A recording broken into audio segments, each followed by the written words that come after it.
Hello, Steve Mills, the Prudent Marketer here. Thank you for listening, and today I want to talk to you about really the simplest ways that you can grow your business, increase profits, increase your turnover, and overall be more successful. So please bear with me for this short video. Some of you may know that years ago I used to play table tennis at international level.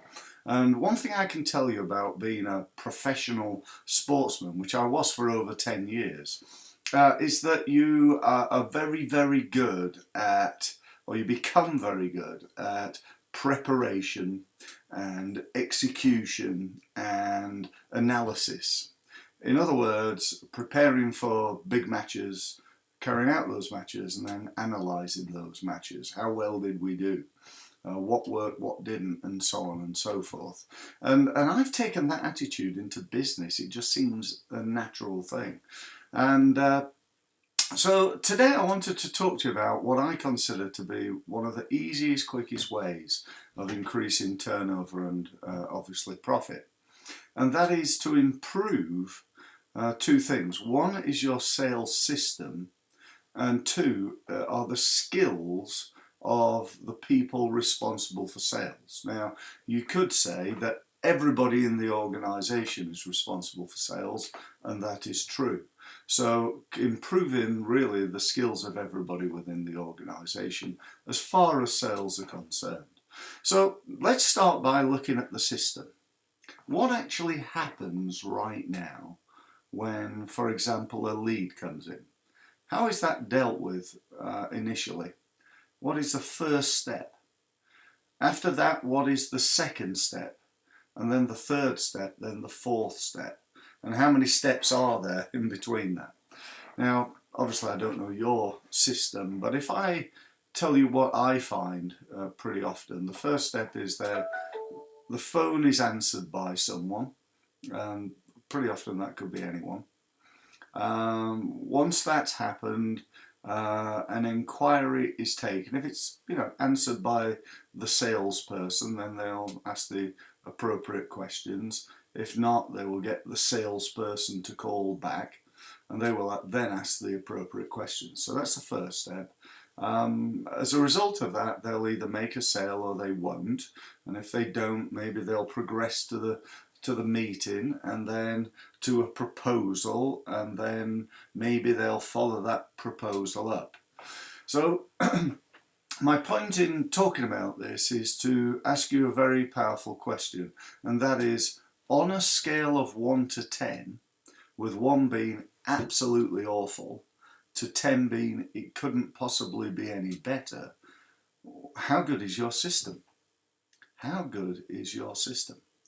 And if you're like 98% of the businesses that I meet, let's call 5 average. 5 is pretty much the same as other businesses within your industry or other industries within your catchment area. Is that good enough? Is it good enough to be at a level 5? Let's just imagine what could happen if you improved it. Let's say, for example, right now that you get 10 leads coming into your business. At the moment, your numbers are that equals 4. So you've got a 40% inquiry to conversion rate. That's what you get. You get, for every 10 leads you get in, you turn 4 of those into sales. If you could just improve that by 20%, so instead of getting four sales out of 10, you got 6, which is a 20% increase in your conversion rate. If you could do that, then you would actually grow your business over time. It's not going to happen overnight, but over time, if you kept converting 60% instead of 40%, that would, down the line a little bit, equal a 50% growth in your business. 50% growth in your business for a 20% increase or improvement in your conversion rate. Now, is that not worth looking at? Is that not worth spending a little bit of time and effort and maybe even a little bit of money to try to improve? So we spoke about step one being the system. You need a better system. You need a system that isn't a three-step system that the inquiry comes in, you make a phone call, you have a meeting, you send a proposal. That's the worst kind of system. So whatever your system is, I believe you could improve it.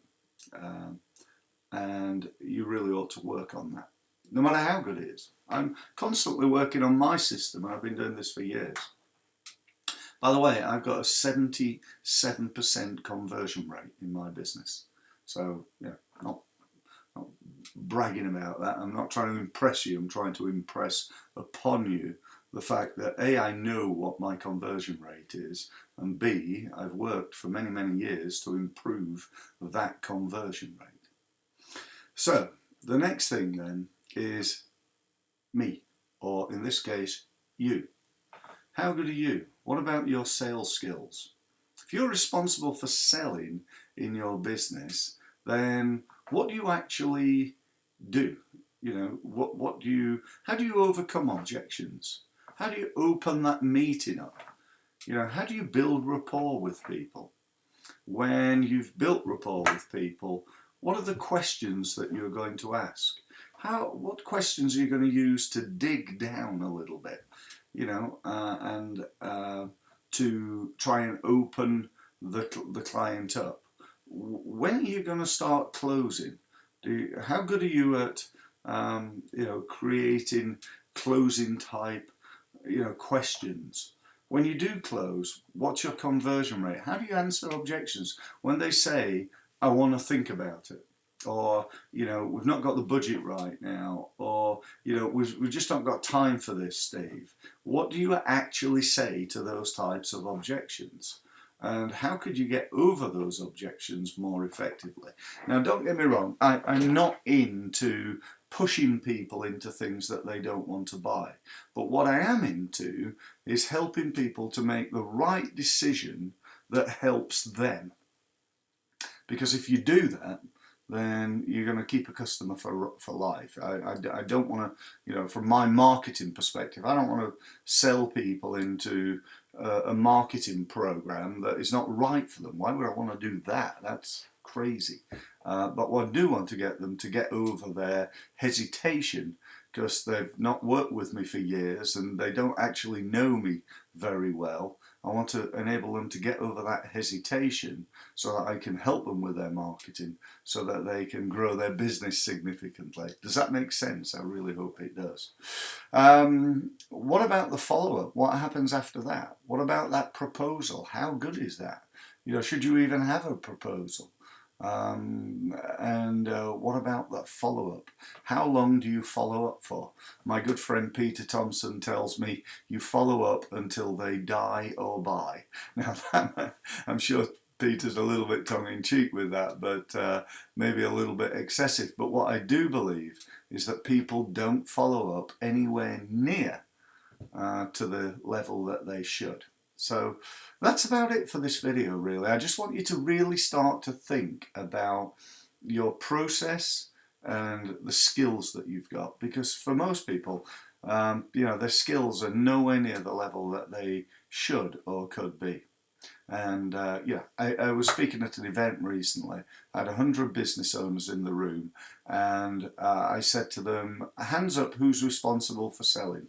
I got 100 hands. Hands up who's been on any sales training in the last year.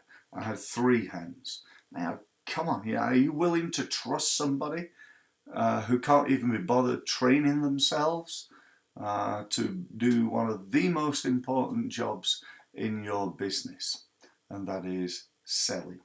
Okay, sales and marketing. Okay, so that's about it. Thanks very much for listening. Obviously, if we can help you further, we'd love to, but if not, great luck with your sales. I really hope you constantly and never-endingly work on improving the effectiveness of your selling skills. Thank you very much for listening.